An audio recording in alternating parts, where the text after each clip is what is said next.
لطفية نظمي، بنت بسيطة من دمياط، حلمت إنها تبقى نجمة، وسابت كل حاجة وراحت على القاهرة. راحت على القاهرة علشان تدور على حلمها، بس عمرها ما كانت تتخيل إن طريق الشهرة هياخدها لعالم تاني، عالم مليان أسرار وطلاسم وجواز من جن.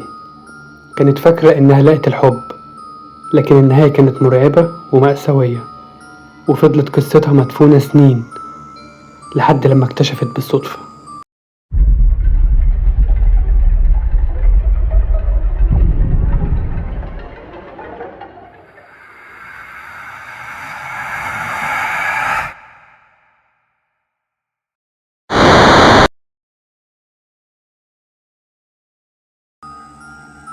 لطفية نظمي، بنت بسيطة من دمياط، كانت بتحب التمثيل بجنون.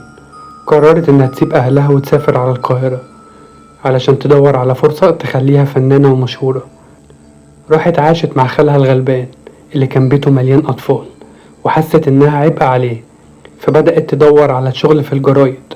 وفي يوم لقت إعلان بيقول إن الفنان المسرحي الكبير عزيز عيد بيدور على وجوه جديدة للمسرحية، وراحت وقدمت واتقبلت، ومن هنا بدأت رحلتها الفنية. وبعد ما بقى ليها دخل، كانت بتبعت جزء لأهلها وجزء لخالها، وبتحتفظ بالباقي ليها. بدأت مشوارها الفني سنة 1926 في مسرحية علي بابا، واشتغلت بعدها مع الفنان علي الكسار، وبعد كده مع يوسف وهبة، وكمان شاركت في بعض الأفلام منهم خفير الدرج والبؤساء. لكن مسيرتها ما كانتش طويلة. بعد ما حالتها المادية استقرت، قررت إنها تسكن لوحدها. لقت شقة مناسبة وبدأت حياتها الجديدة. جنبها كان بيسكن دكتور شاب، كان بيظهر كل فترة وبيختفي كتير، بيختفي بحجة الشغل في المستشفى. بعد شوية اتعرفوا على بعض واتجوزوا، لكن الغريب إن جوزها ده كان بيختفي كتير، كان بيختفي وكمان بيختفي ساعات بالشهور. ولما راحت تدور عليه، اكتشفت إن مفيش حد أصلا بالاسم ده في أي مستشفى. ورجعت تدور في شقته، كسرت درج مكتبه ولقت أوراق غريبة وطلاسم، وكمان أسماء ستات كتير وعناوينهم. ولما حاولت توصل لأي واحدة منهم، اكتشفت إنهم كلهم ميتين، كلهم ماتوا في ظروف غامضة ومريبة. خافت وراحت لشيخ، وكانت معاه صاحبتها. الشيخ بص في الورق وقال لها: ده مش بني آدم عادي، ده من الجن المؤذي، ومش هيبعد عنك إلا لو شغلت الأذان.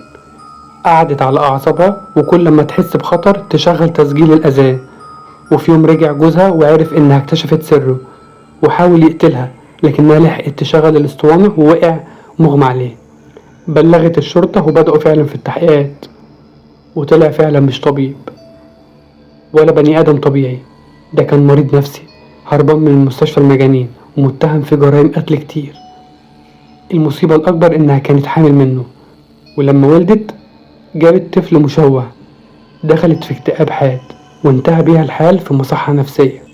وفي يوم 22 فبراير سنة 1945 توفيت لطفية نظمي، وكان عندها وقتها 47 سنة. وقصتها اتقفلت ومحدش يعرف عنها حاجة، لحد ما يوسف وهبة حكاها في مذكراته بعد سنين. ودي كانت قصتنا النهاردة. أشوفكم في قصة جديدة. سلام.